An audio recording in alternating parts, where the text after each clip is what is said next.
For industries making a home along one of the nation's inland waterways, the search for streamlined operations can be hard to find on such an unpredictable road.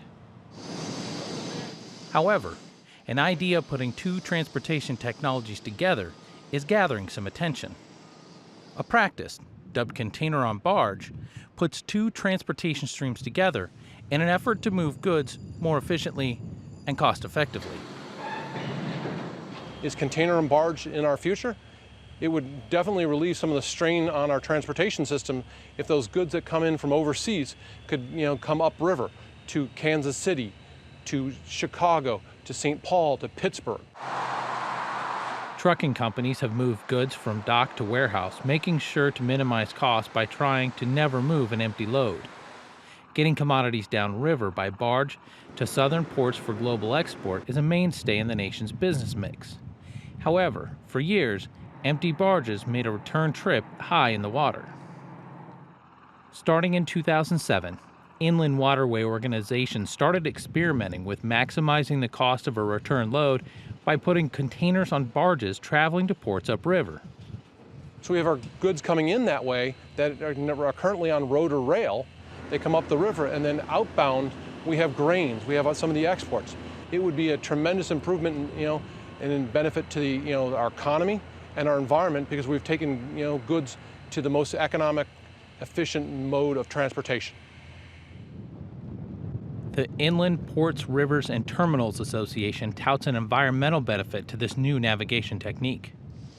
If fully implemented, officials say container-on-barge shipping has the potential to reduce greenhouse gas emissions by reducing traffic on the nation's interstate system by as much as 875 semi-trucks per lane per day. Container-on-barge carriage has received a warm reception in the Port of New Orleans.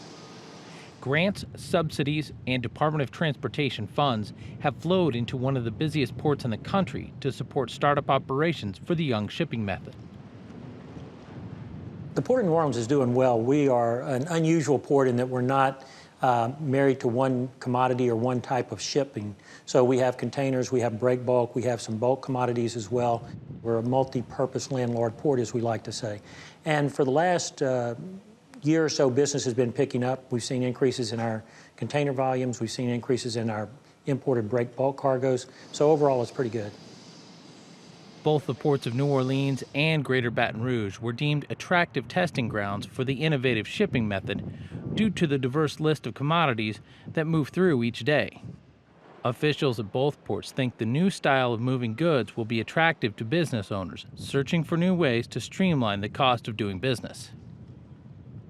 A lot of major retailers and a lot of major shippers are very concerned about their environmental impact, and barge transportation uses a lot less fuel. It keeps trucks off the highway.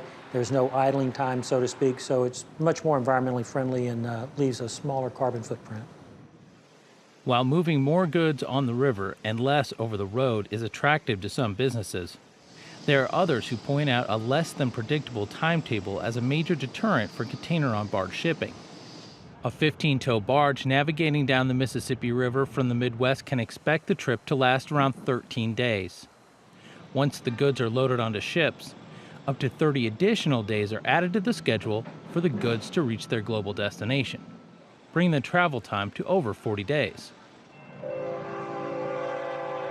If the same products are loaded on a train and sent to the West Coast for export, the trip to the port can take up to 6 days, greatly reducing travel time and improving efficiency for shippers. Containerized shipping for agriculture, it's something that's growing. The inland waterway system is something that should be utilized more. It's not a congested system, but the problem is it's not a reliable system. Barge transportation, it's good at moving heavy product long distances at an economical price point, but it's not very good at quick turnaround, at transit times, at having a real rapid transit time. The experiment has gained some traction. As of 2015, the U.S. Department of Agriculture calculated 8% of all waterborne grain exports were shipped in containers.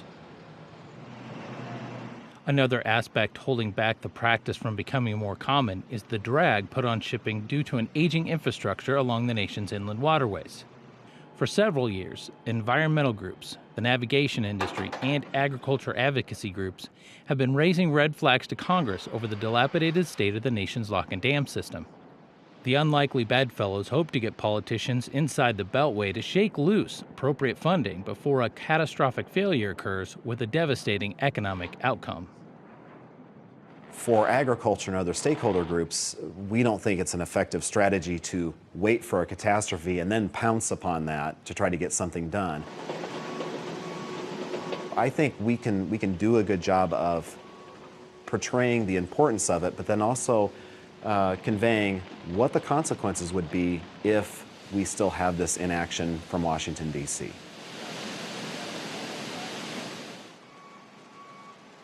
While the details are sorted out on infrastructure improvements, shippers and retailers wait for the right confluence of cash and containers before moving further ahead with a new shipping strategy.